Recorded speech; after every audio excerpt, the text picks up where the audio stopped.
Hello and welcome to this series of interviews with cybersecurity experts at Cyen. I'm Tasheva, your host as always, but today for a change we have a real guest with us. We have Ivaylo, Penev, and Mikhail. They're representing Mobile Generation, a company that is driving the AI revolution across Europe and specifically for startups.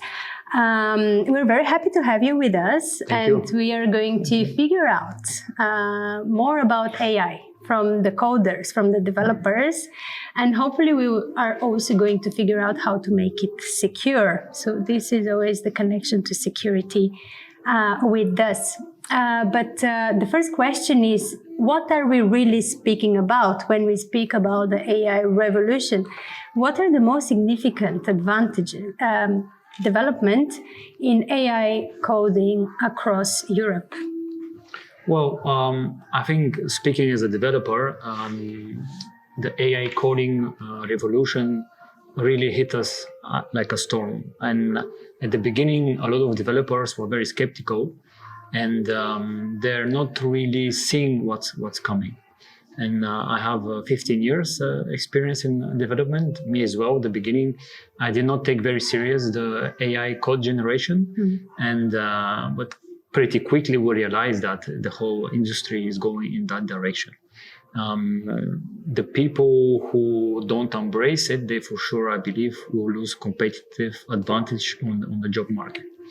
And what I saw for our company is that by embracing the AI code generation, we can now deliver much faster for our clients.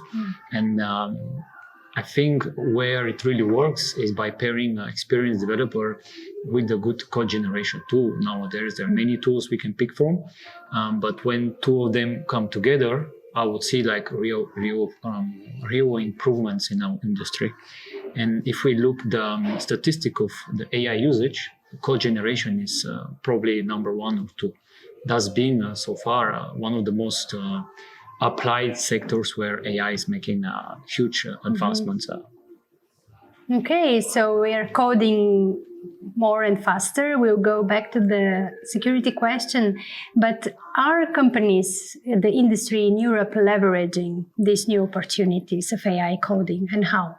In my experience, the previous year, 2024, companies were a bit more skeptical, and they were mostly experimenting internally with AI, and they were not ready to put it in their product or services. So it was mostly internal facing.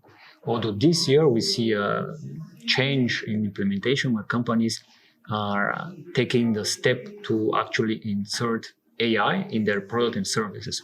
And when a company is in a very competitive business, there is a bit, as we call it, the fear of missing out, or the fear that their competitors will be able to deliver faster software because they leverage AI code generation. And I would see that companies who are very competitive in a very competitive markets, for example, one of our clients, it's in EV charging software, which is very competitive. They're leveraging AI code generation because it allows us to deliver much faster. So I think companies are starting to embrace it, and especially companies who are in a very competitive markets. I would even go as far as saying that they have no choice, because if they are not able to deliver as fast as their competition, that will be a big problem for them. So I believe that this year the shift is going towards implementing AI in service and product. So now we're talking about external facing implementation rather than just experimental phase. Yes, so we turn from the user being the provider of these AI-driven solutions. But probably one of the, let's say, usually in Europe, what slows us down a little bit is the concerns. We see importance in security, but also in ethical considerations that we tend not always to immediately identify when it comes to AI and new technology. So what would be your advice as a professional in that AI coding sphere of creating ethical and secure, by design ideally, Yeah. code? I think that cybersecurity, you probably know best, has always been a cat and mouse game, especially in the technical world. Normally, there is some kind of a security discovered and that's been fixed, and then again, it's always catching up. So I think it's the situation is same as with AI. There's some security breach discovered, like prompt injection and data pollution. And then we find a way how to protect ourselves from that. And then new vulnerabilities have been discovered. So the future, in my opinion, will always be catching up. So we will be able to cover some security phases, and then new will be discovered, because this technology is still very new. So it's evolving extremely fast, and this fast evolvement also brings less attention to security, because companies just want to, especially the leading companies like OpenAI, Anthropic, and Meta, they want to deliver very fast, and they just don't pay that much attention to security, because it's a huge race between them. And we could see a lot of, in the early stages, a lot of security issues where large language models will expose their training data, they will expose their system prompts, and that was a big issue. Now they behave better. So I think in the future we're always catching up with security breaches. When it comes to ethical and I would say a regulation, I would advise companies to actually seek the advice of experts, maybe companies similar to yours who are expert in in legal phase. The bigger the company is, the bigger the risk of legislation issues. So I would definitely advise big companies to work with experts on that area, because as the technology evolves, the legislation needs to catch up. So everything is evolving fast. So it's very important to just stay up to date. Yes, I see. So you see a way how we can go ahead with the revolution and the speed across the globe while still being compliant with the AI Act, or it's still work in progress from your perspective? I see a way that Europe, in my opinion, is behind the race, which is primarily between USA and China. We are always catching up, or we are mostly end up using what the Americans create, for example, OpenAI, and all the services they provide for users. So what we can do here is just we're mostly catching up with them, and then we are applying higher regulations than the USA. So I think we are behind on the advancements, but I think we are more careful about how it's been applied, and I think that's a good thing for us. As long as we are able to update and to adopt the new technologies, I think that would just bring added value to the ecosystem, and eventually probably looping back the developments. When you have more secure coding practices, then eventually in Europe we would develop a standard for it, and other regions and countries across the globe could get also inspired by it. Do you see, to a certain extent, also this kind of thought leadership from Europe when it comes to secure AI, or it's still more a regulatory burden? I think that's like everything. If there is a balance between regulation and innovation, that might be the best case scenario. Right now, I have a feeling that Europe is more on the regulation side rather than innovation. So I think it could be a bit less, which I have examples of very good startups in Belgium who decided to go to America because it was just too slow for them here. They're being slowed down by regulation or legislation, so decided that for them to go faster, they need to go to USA, which is, to me, it's a bit of a loss because it's a huge potential. And people who are pushing innovation, for me, they need to stay here. So we need to find a way to support them, but also not ignore any regulation at all, because we saw what happened with social media platforms like Facebook, how they exploded, and then we find out how bad they can be also. So I think the idea is here not to repeat the same mistake by, it's a technology that is just arrived, same as social media back then, and we didn't do anything about social media. Now we saw a lot of bad sides of social media. So to me, it's important not to repeat the same mistake. but also not to block innovators and they run away. Yes. So I think balance is the best. But my experience right now, we are a bit more heavy on regulation and. Yes, indeed we are, but it has to do with so many other things because speed doesn't always come because of regulation. It comes from the way we do things and the way we think. But maybe if we go back to Miha, we discussed the big picture and how AI is changing and how we are catching up. But what about in digital transformation within organizations? How is AI coding driving this side? No, I think before we start discussing this topic, we need to talk a little bit about definitions. So, because before AI became the buzzword, I guess the previous one was a digital transformation.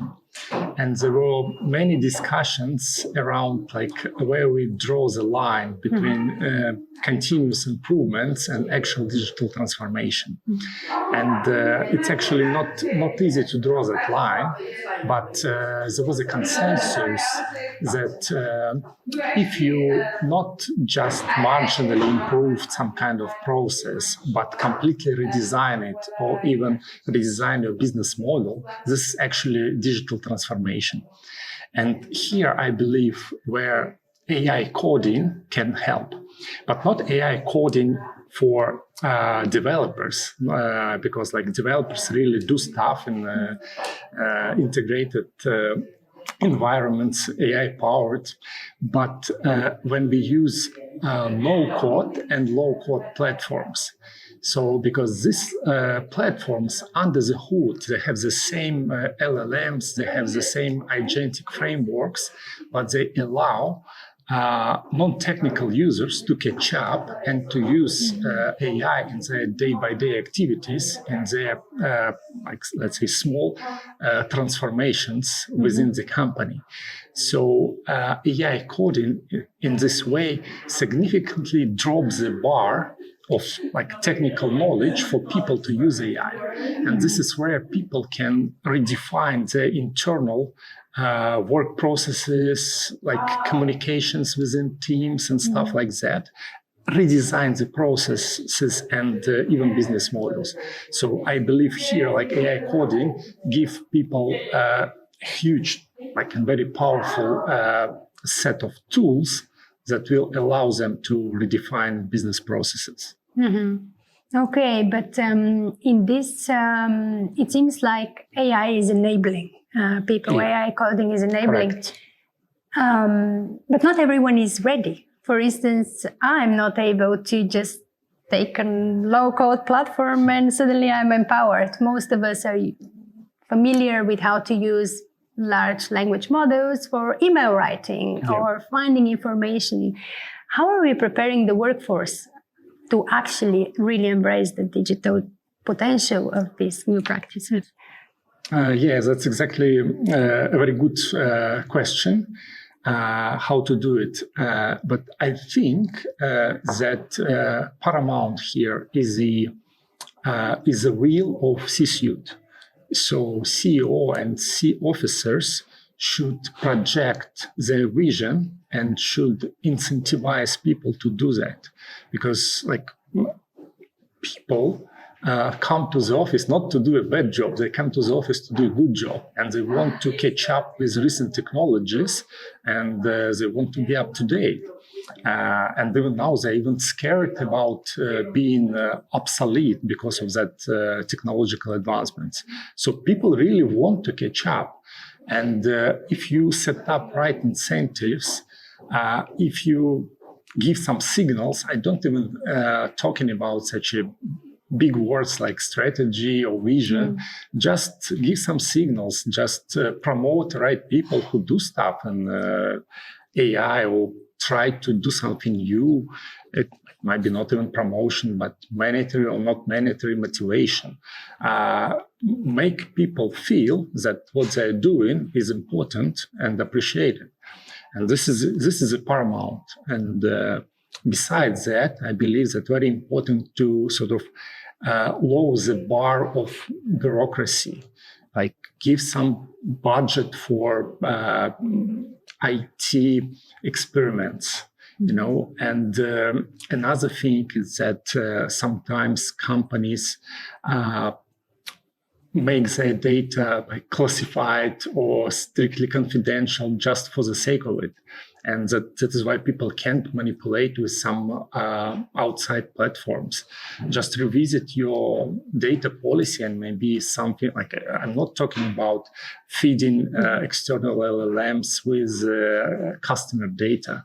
But for example, if some marketing manager feed marketing campaign to an external LLM to get some thoughts on it, nobody would die because of that.